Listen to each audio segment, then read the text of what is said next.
अस्सलाम वालेकुम। उम्मीद है आप लोग खैरियत से होंगे। आज की इस वीडियो में हम लोग एवियन यानी एवेंसियो लिमिटेड को एनालाइज करेंगे और हम देखेंगे कि क्या ये अभी पोटेंशियल हमारी बाय कॉल बन सकती है कि नहीं बन सकती। तो सबसे पहले तो इस वक्त देखते हैं कि एवियन कहाँ पे क्लोज हुआ है। इस वक्त इसकी जो क्लोजिंग आई है वो 54.32 पे इसकी क्लोजिंग आई। इसमें मैं कुछ इंडिकेटर्स ऐड करूंगा और इसमें कुछ ट्रेंड लाइन्स बनाऊंगा, तो उसकी मदद से हम देखेंगे कि क्या इंडिकेशन इस वक्त आ रही है।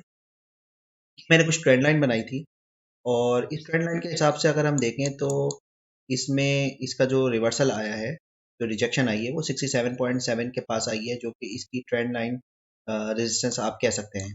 और इसकी जो ये जो नीचे वाली जो सपोर्ट वाली जो ट्रेंड लाइन है, आप देख सकते हैं कि पहले इसकी 40.5 से आई थी, फिर इसके बाद 44.9 से आई और यहाँ पे इसने सपोर्ट लिया, यहाँ पे सपोर्ट लिया और यहाँ पे सपोर्ट नजर तो आया है कि इसने यहाँ से सपोर्ट लिया और ये यहाँ पे ही इस वक्त खड़ा हुआ है, यानी कि ट्रेंड लाइन सपोर्ट इसको नजर आ रही है।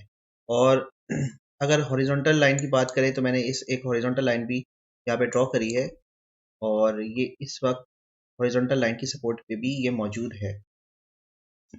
अगर मैं इसमें मजीद इंडिकेटर ऐड करूँ तो कुछ इंडिकेटर मैंने इसमें डाले हुए हैं, मैं आपको बताता हूँ।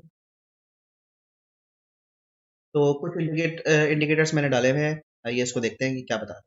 सबसे पहले तो हम इसके मूविंग एवरेजेस पे चले जाते हैं।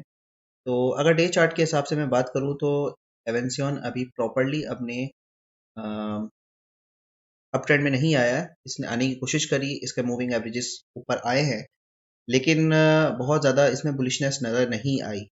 एवियन में हम देख सकते हैं कि इसमें पूरे जो हमारा बुलिश रन था इसमें एवियन बढ़ा, लेकिन उस हिसाब से नहीं बढ़ा जैसे बाकी दूसरे सेक्टर्स बढ़े हैं। तो अगर मैं बात करूँ इसके EMA 20 की, तो इसने EMA 20 इसने ब्रेक किया है। EMA 20 ब्रेक करने के बाद इसने अपना EMA 50 भी ब्रेक करा और EMA 50 के बाद इसका EMA 200 था, इसको ब्रेक करा और ये 100 भी ब्रेक करा, यानी कि सारे इसने EMA ब्रेक कर दिए। यानी कि अभी ये अप ट्रेंड में नहीं आया है और इसने अपनी कोई भी मूविंग एवरेज पे इसने सपोर्ट नहीं ली। तो इसको हम अभी बंद कर देते हैं अपने EMA को और हम दूसरे इंडिकेटर के बाद हम के पास हम जाते हैं। ट्रेंड लाइन का मैंने तस्करा कर लिया, ट्रेंड लाइन पे ये आ चुका है, ट्रेंड लाइन सपोर्ट पर आ चुका है। अब हम बात करते हैं इसके MACD पे। MACD पे इस वक्त हमें सेलिंग प्रेशर नजर आ रहा है। ऑल्दो यहाँ पे आप देख सकते हैं कि जो इसकी ट्रेंड लाइन सपोर्ट है, यहाँ पे ये 3 दिन से आके खड़ा हुआ है और ये मजीद नीचे नहीं जा रहा। मार्केट की बात करें तो मार्केट इन 3 दिनों में काफ़ी ज़्यादा नीचे गई है और उसके बावजूद इसने ये अपने ट्रेंड लाइन सपोर्ट पे ये खड़ा रहा, जो कि एक पॉजिटिव इंडिकेशन है। अगर ये कल परसों 2 दिन तक ये अपने ट्रेंड लाइन सपोर्ट से नीचे नहीं जाता तो ये MACD बाइंग कॉल जनरेट कर सकता है, यानी कि इसका सेलिंग प्रेशर हमें कम होता हुआ नजर आ सकता है। अभी हम कह सकते हैं कि अभी ये वेट का सिग्नल दे रहा है। ये सब डिपेंड करता है इसकी प्राइस पे। अगर प्राइस ये 53 से नीचे नहीं जाती, 53 से अगर नीचे क्लोजिंग नहीं होती इसकी, तो ये बाइंग इंडिकेशन दे सकता है। और हम इसकी अगर RSI की बात करें तो RSI इसकी काफ़ी ओवरसोल्ड है।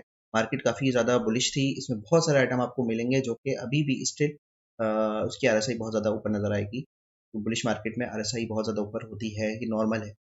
लेकिन एवियन का इतना नीचे आ जाना, RSI ओवरसोल्ड हो जाने से मुराद यही है कि इसने इस पूरी बुलिश मार्केट में बहुत ज़्यादा परफॉर्म नहीं करा। यानी कि यहाँ पे एक ये सेफ अपॉर्चुनिटी हमें ये नज़र आ रही है कि इसकी RSI तकरीबन 34 पर आई हुई है और ओवरसोल्ड हो चुका है, तो यहाँ पे बाइंग हम कर सकते हैं। अगर चाइकिन ऑसिलेटर की बात करें तो यहाँ पे ये साइडवेज है, इसने कोई बाय कॉल नहीं दी, कोई सेल कॉल नहीं दी। सेल कॉल इसने काफ़ी ज़्यादा पहले दे चुका था सेल कॉल। यहाँ पे इसने सेल कॉल तकरीबन दे दी थी 65 से 67 के पास और अभी यहाँ पे इसने बाइंग कॉल नहीं दी है।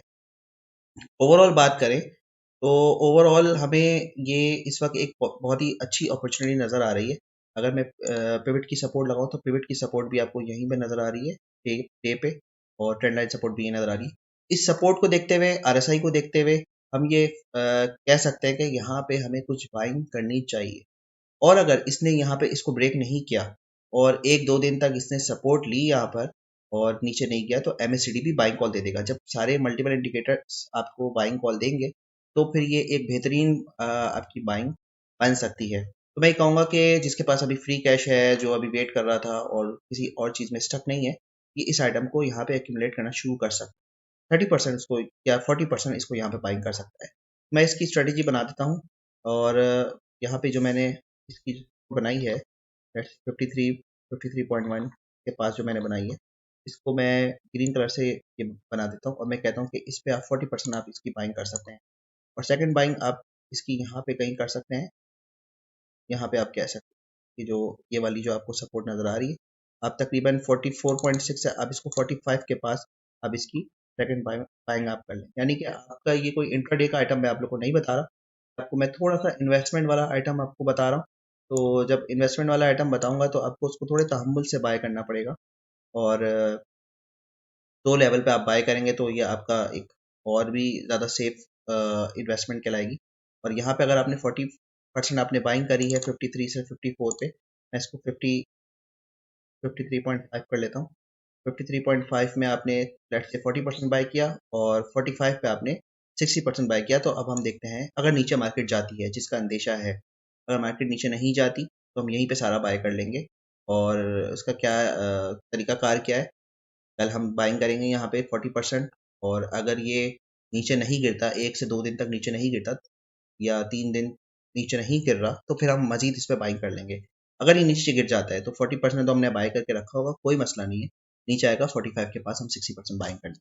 तो हमारा एवरेज रेट जो हो जाएगा वो हम लेट से हम कहते हैं 53.5 पे हमने 40% बाय किया, और अगर ये 45 गिर जाता है तो हम इससे 60% इसको बाइंग कर लेंगे। तो हमारा एवरेज रेट 48.4 हो जाएगा, 48.4 का हो जाएगा।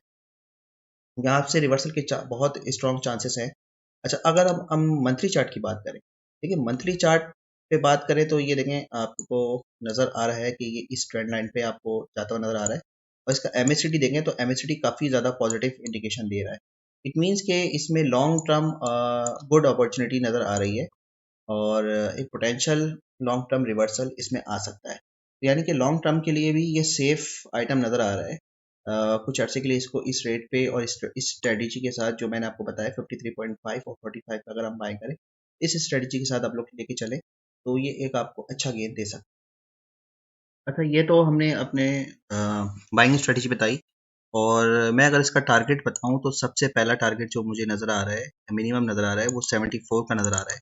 आप इसको 74 या 73 कर सकते हैं। लेट्स से मैं इसको 73 बना देता हूँ। ट्रेंड लाइन मैं एक्सटेंड करूँ इसको तो ये कुछ इस तरह से एक्सटेंड होती है, और इसकी ये वाली जो ट्रेंड लाइन है बटन वाली, वो यूँ इस तरह से कुछ एक्सटेंड हो सकती है। तो इसका ये मुझे टारगेट जो नज़र आ रहा है, इसका जो पिवट की जो रेजिस्टेंस है वो देख सकते हैं आप। तो यहाँ पे हमें 73 नज़र आ रहा है मिनिमम इसका, 73 या 74, लेट्स से इसको मैं 73 कर देता हूँ। तो 73 इसका हम टारगेट कर सकते हैं। मैं लेट्स से मैं इसको पर्पल लाइन से इसको बता देता हूँ। तो हमने इसकी करी दो लेवल्स पे। अगर ये सेकंड लेवल पे आता है तो हम वहाँ पे भी बाइंग करेंगे, अदरवाइज हमने 53.5 के पास, 54 के पास हम इसकी बाइंग कर सकते हैं। तो यहाँ पे इसका जो टारगेट है, अगर ये 73 पे जाता है, यहीं से रिबाउंड हो जाता है 53.5 से, तो हमें तकरीबन 40% का गेन मिल सकता है। और अगर ये नीचे जाता है तो हमारा जो हमने जो तरीका कार बनाया था, 50% यहाँ पे बाइंग करेंगे और 45 पे बाइंग करेंगे, तो ये हमारा 48.4 हमारे एज होगा। 73 का अगर हम टारगेट लगाते हैं 48.4 से, हमारा तकरीबन 50% का गेन होगा। तो ये एक अच्छा गेन हमारे पास हो सकता है। स्टॉप लॉस मैं भी नहीं बता रहा हूँ इसका। स्टॉप लॉस आप वैसे ये जो आपका एवरेज होगा 48.4, आप यहाँ से अपने थोड़ा सा नीचे 5% नीचे वैसे लगा सकते हैं। मेरे ख्याल में स्टॉप लॉस लगाने की ज़रूरत है नहीं, क्योंकि ये ऑलरेडी काफ़ी बॉटम पे है अपने लॉन्ग टर्म चार्ट के हिसाब से। तो ये मेरी एनालिसिस थी एवियन के हवाले से। उम्मीद है कि आप लोग को ये वीडियो पसंद आई होगी। अब तक के लिए इतना ही। अल्लाह हाफिज़।